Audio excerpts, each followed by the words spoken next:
It's a new episode of Locked On Grizzlies, and apparently Memphis had one of the top 10 off seasons in the entire NBA. We will discuss.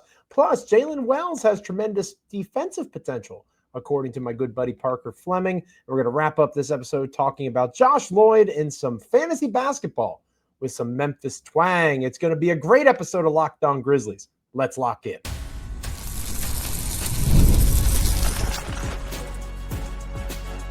You are Locked On Grizzlies, your daily Memphis Grizzlies podcast, part of the Locked On Podcast Network, your team every day. Howdy, friends. It is so good to see you once more. It is I, Joe Mullinax, one of your hosts here on Locked On Grizzlies. And unfortunately, I just misled you a little bit because I am your only host on this edition of the podcast. No DeMichael Cole, Memphis Grizzlies beat writer for the Commercial Appeal there in Memphis, Tennessee.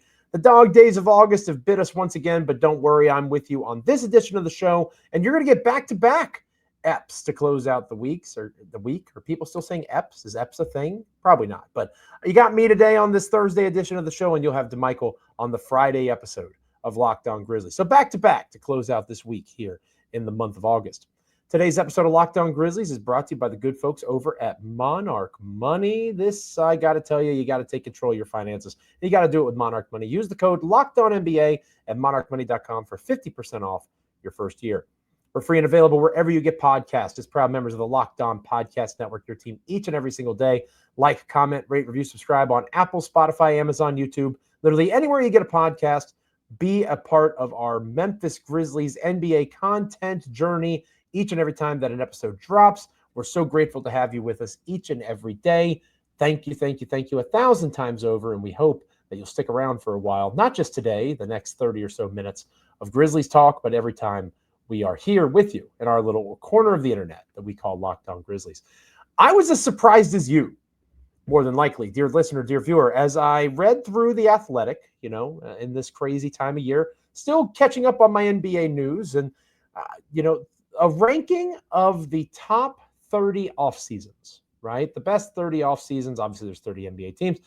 Ranking the 2025 NBA off season for every team. And I assumed, like most people logically would assume, that the Memphis Grizzlies would probably be in the 30 to 21 range. Memphis, at best, is roughly the same as they were last season. And at worst, or even perhaps in reality, got worse. DeMichael and I talked about that on a recent episode of the show. How are you going to lose a top 5 3-point shooter in Desmond Bane? How are you going to lose a Luke Kennard, who needs help to be a top 3-point shooter, but when open, still very much a top 3-point shooter in the NBA? How do you have the injury questions from Jaren Jackson Jr. and even bigger, Zach Edey? And yeah, you signed Ty Jerome and you trade up for the selection of Cedric Coward. But how does that fit within this Grizzlies team? Surely they're not a top 10 offseason in the league. Well, The Athletic has them ranked as a top 10 offseason in the league. And this is David Aldridge, the legend David Aldridge, doing these things. David Aldridge has forgotten more about the National Basketball Association than I will ever know. So far be it for me to question a man like David Aldridge, giving the Grizzlies some props, talking about things like the value signing of Ty Jerome, which is true. Friendly reminder, Ty Jerome was being projected at the room exception, something around $12, $13, $14 million, even closer to the mid-level exception. This is somebody that we have to understand the Grizzlies got on a bargain. Now, is there a reason they got Ty Jerome on a bargain? Maybe. The guy struggled mightily against the Indiana Pacers. Probably isn't as good as his one season of dark horse six-man contention would suggest. But if you look through Ty Jerome in the right lens, if you see the value in that contract and understand him as a de facto backup point guard that'll get 18 to 20 minutes a night on average, I think that there's real value in what Jerome brings to the table. He's not Desmond Bane. He's never going to be Desmond Bane. Desmond Bane is one of the best offensive players in the league. It's disrespectful to Bane to suggest that Jerome is close to his equal. But can he do a lot of the same things in spurts? Yeah, he can. And are the Grizzlies going to be a better team coming out of that trade? I think you can make the argument that they will. So much of it is placing a bet on the health and presence of Ja Morant. And that is where I struggle with this rating. Because again, in fairness, this article is about top 10 off seasons. The bargain signing of Ty Jerome, bringing Jaren Jackson Jr. back on a multi-year contract that's structured the way it is not a true max deal. Trading up to go get Cedric Coward, who, yeah, we don't know what Cedric Coward is going to be yet, but we know that a lot of folks are very high on his game, from the Duke Blue Devils that were willing to pay him $1 million+ to come play for them this coming season before he opted to stay in the NBA draft, all the way to Coach David Thorpe, who says he would have drafted Cedric Coward number 2 overall in the 2025 NBA draft. Clearly, this team is set up for more long-term success. And that is another reason why Aldridge likely went with this choice. That 2026 Phoenix Suns pick, and there's lots of protections on it, that this is a 30-minute show. I'm not trying to lose your attention for even 1 second. That's how much I value you, dear listener, dear viewer. But understand, the Grizzlies are cheering against the Phoenix Suns. And you should be cheering against the Phoenix Suns if you are a Memphis fan. Because the Grizzlies could wind up with another lottery pick next year in the form of that Phoenix selection. It's possible. Perhaps even probable, depending on how low you are on Phoenix this coming season. When you look at the way that this team is trying to build around 2 players now instead of 3, Jaren Jackson Jr. and Ja Morant instead of those 2 in Desmond Bane. In this new CBA era, with the second apron being the big bad wolf that everybody's terrified of, they are in a position to do something similar, not the same, but similar, same ballpark, same stratosphere, to what the Oklahoma City Thunder have done. They have draft picks trying to supplement and build around their big money talent so that they can keep the SGAs and the Chet Holmgrens and the Jalen Williamses of the world together. Memphis has made the choice to try to keep Ja Morant and Jaren Jackson Jr. together, and they are more than capable of doing that moving ahead. And they have depth in the form of Santi Aldama, Brandon Clark, Ty Jerome, other guys that if money were tighter with Desmond Bane around, perhaps those contracts don't get done. Could the Grizzlies have afforded Santi Aldama if Desmond Bane was still on this roster? It's a fair question to ask. The Grizzlies are now very financially solvent. They are well below the luxury tax, much less the first apron. They can help facilitate trades. They have assets that are valuable. Never mind the young talent that is on the roster. G.G. Jackson, in addition to Cedric Coward, Vince Williams Jr., Zach Edey, Jaylen Wells. These are 2 guys that are in Wells and Edey that were all rookie team members. So we have to be cognizant that while the Grizzlies perhaps did not take a step forward this season, this offseason, I should say, in terms of being better in the here and now, you could pretty easily argue they took a step laterally. And a lot of that argument has to come from the investment in Jaren and Ja. If one of those guys, and certainly if both of them, are not what they're capable of being, or God forbid, they're not on the court at all, nothing else matters, and the Grizzlies are going to be really bad at basketball. But if those 2 are out there and they're capable of having career years, which they are going to be put in a position to have, we'll talk about that later on in the show. But if they are given that opportunity and they make the most of it, alongside elite role players like Wells and Edey, alongside a hungry veteran player like a Kentavious Caldwell-Pope and the young talent that we mentioned earlier, a Ty Jerome could be a spark offensively for this team. He was acquired this offseason. Cedric Coward, we have no idea what he's going to be. But what if by the end of the year he is a starting caliber forward? And what if by the next 2 years we're talking about somebody who is a legitimate 3rd star next to Ja and Jaren on a rookie contract? How impactful would that be for this Grizzlies roster? How much would that mean to their playoff prospects? Saying that they had a top 10 offseason to me is still kind of crazy, right? And I'm a Grizzlies podcaster, and I think that's a bit of a reach. But the argument of the bargain that was Ty Jerome, the argument of the Cedric Coward trade if you're high on Coward, the argument of having these pieces in place that you are now, at the worst, similar to where you were. Maybe a little bit worse in terms of three-point shooting. But if you can negate that with an increased usage from Ja and Jaren, and you put yourself in a space where you're still in the play-in conversation, close to the playoffs, and you can watch the Phoenix Suns implode and get another lottery pick. And as the Grizzlies fully enter the primes of Ja and Jaren over these next year or two, you have another young, talented piece or another asset to get a trade for somebody to put you over the top. Memphis was aware of what they were and where they're going. And that step towards the right direction in terms of redirection is one to applaud. And I think the Athletics saw that. Would I have applauded this loudly? Probably not. But I do think there's something there. Let me know in the comments. Hit me up on X at Joe Mullinax. How are you feeling about the Athletics saying the Grizzlies had a top 10 offseason so far in the NBA? When we come back here on Locked On Grizzlies, we will be discussing Jaylen Wells. Recently mentioned him on the show. My good buddy Parker Fleming wrote about his defensive potential. Do I agree? Let's talk about that next. Stick around here on Locked On Grizzlies. Today's episode of Locked On Grizzlies is brought to you by Monarch Money. Most people can't name all of their financial accounts or even what they're worth, whether it's 401ks, properties, or investments. And when you don't have the full picture, you can end up leaving money on the table. That's why there is Monarch Money. It's an all-in-one personal finance tool that brings your entire financial life together in one clean, easy-to-use interface on your laptop or your phone. Monarch does the heavy lifting for you. You can link all of your accounts in minutes, see clear data visuals, get smart categorization of your spending, and finally feel like you're in control of your money without ever touching a spreadsheet. Monarch makes it simple for you to review your finances with your spouse, with your partner. You can see budgets, goals, and spending activity all in one place. It helps me stay accountable to the misses when it comes to me spending too much money on my beloved chicken wings. Don't let financial opportunity slip through the cracks. Use the code LOCKEDONNBA at monarchmoney.com in your browser for half off your first year. That's 50% off your first year at monarchmoney.com with the code LOCKEDONNBA. So Parker Fleming of I always mess this up. I've been taught numerous times. If you're an everydayer, you know this to be true. Subsaccharitis,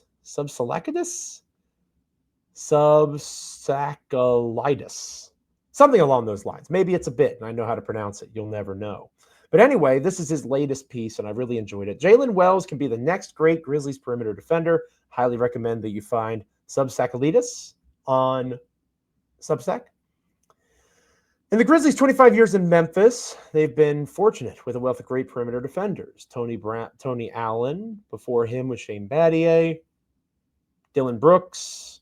Could Jaylen Wells be next, to paraphrase the piece? And I thought it was really interesting, the tone that Parker took with this piece and the understanding, because Parker is pretty tuned in with the NBA at large. If you are a subscriber, he's obviously been on the show before.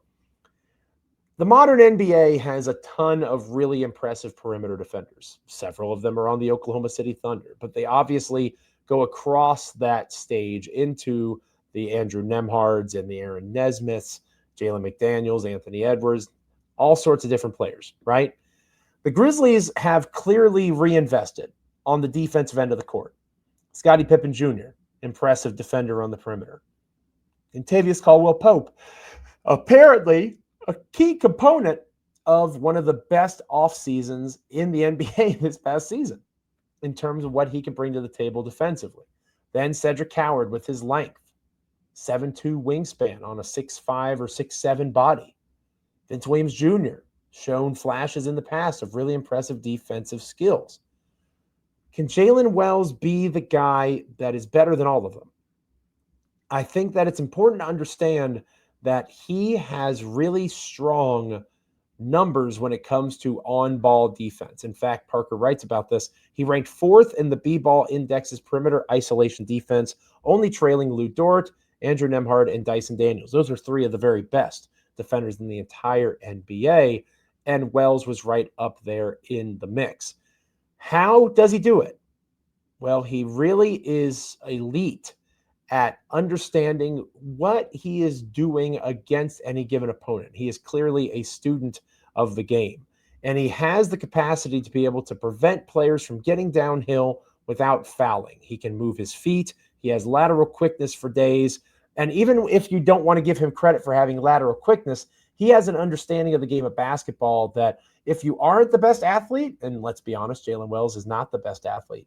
If you are not the best athlete, you most certainly need to be someone that can make up for those steps somewhere. And Jaylen Wells gets that. He is very much somebody that can move, anticipate, be in a position where, with a little bit of film study, you can better understand what an opponent is trying to do to you, right? And that's exactly what happens in the case of Wells. He is able to, whether it's Damian Lillard, Devin Booker, James Harden, whatever the case might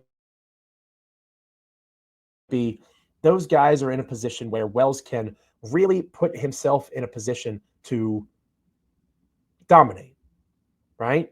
He's exceptional at absorbing space and absorbing contact. He really does a tremendous job initiating contact in the hip well and drives, according to Parker. And that is really, really, really, really, really important.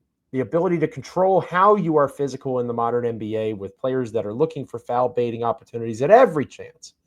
That is a significant skill to have, and he had it as a rookie. What Wells needs to do to truly be this all-time elite potential player on the defensive end for the Memphis Grizzlies is he needs to find a way to hold his spot.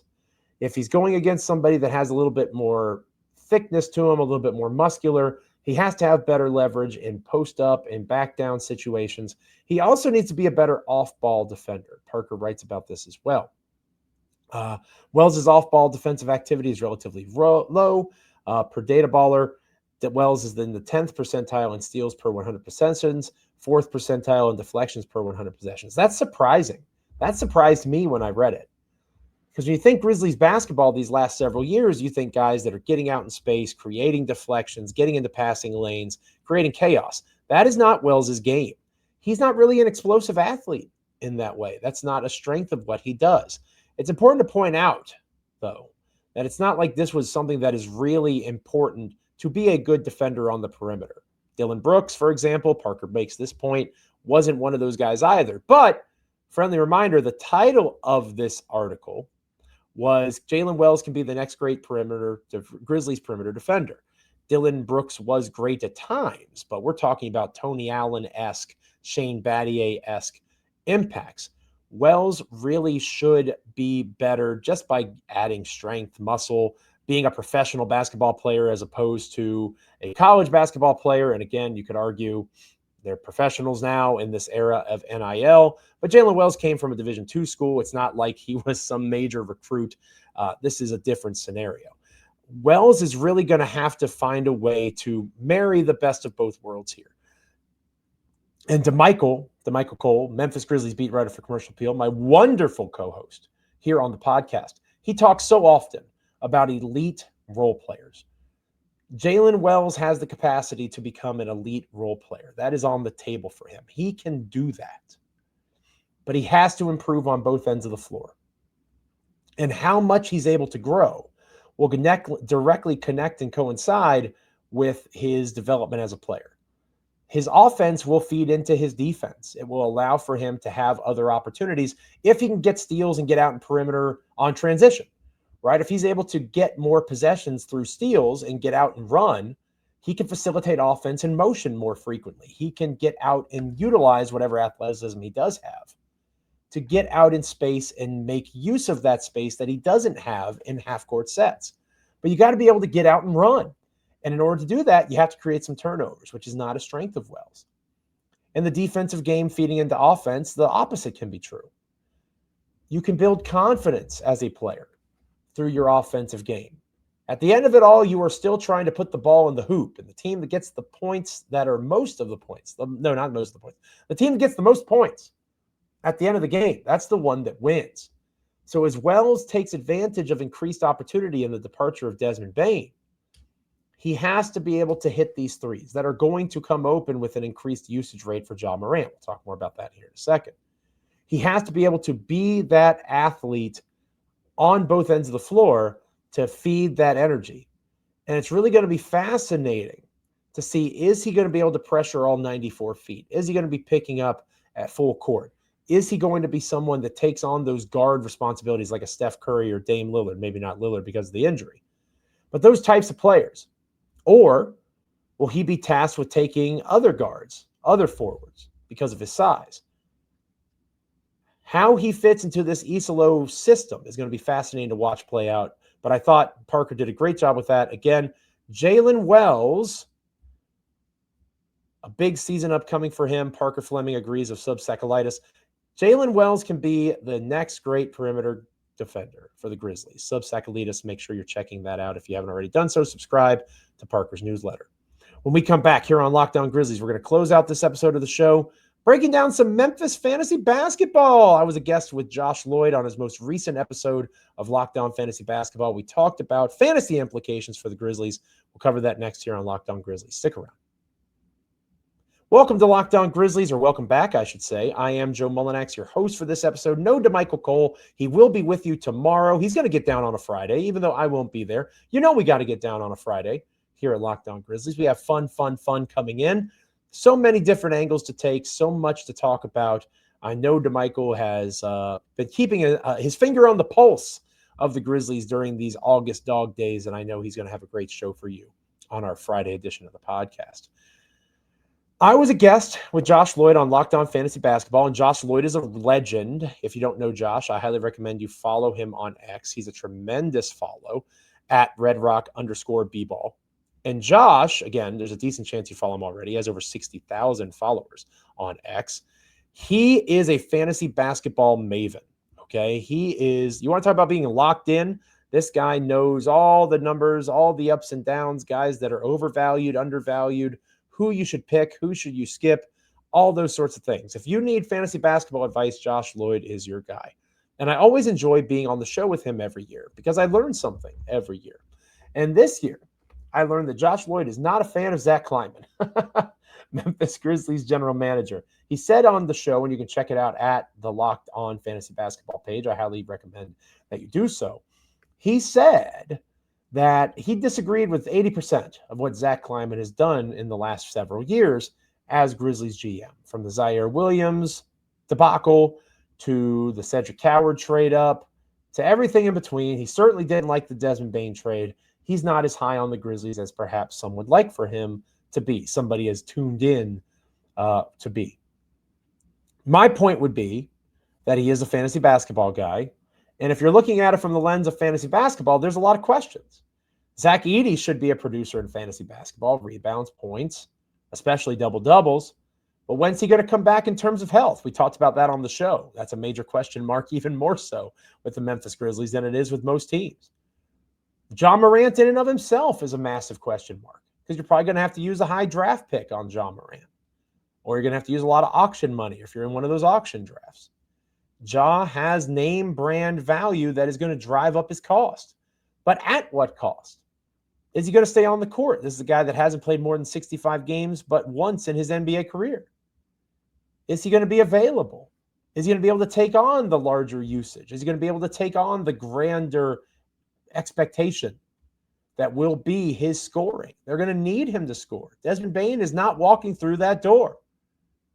And with Jaylen Wells and Kentavious Caldwell-Pope likely as the starters there, yeah, Jaren Jackson Jr. exists, but Jaren isn't John Morant. And John Morant is going to be tasked with doing so much more than just facilitating offense for other people. You're asking a lot of a guy that hasn't played that much basketball in the last few seasons. You're asking a lot of a guy in Jaren Jackson Jr. who offensively is limited. He has a certain bag. Sorry, DeMichael, I know we're not using that term anymore. But he has a certain bag offensively that he has a lot of tools in. But we talk all the time about his lack of facilitation, his offensive struggles in terms of passing the ball out of his isolation movements.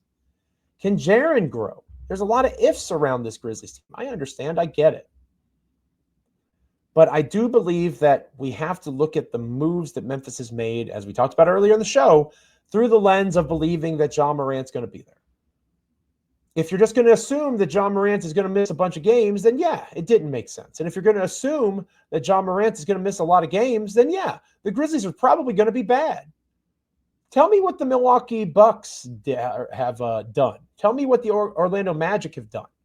Tell me what these squads have done in the wake of the Indiana Pacers and Boston Celtics dealing with injuries to their star players.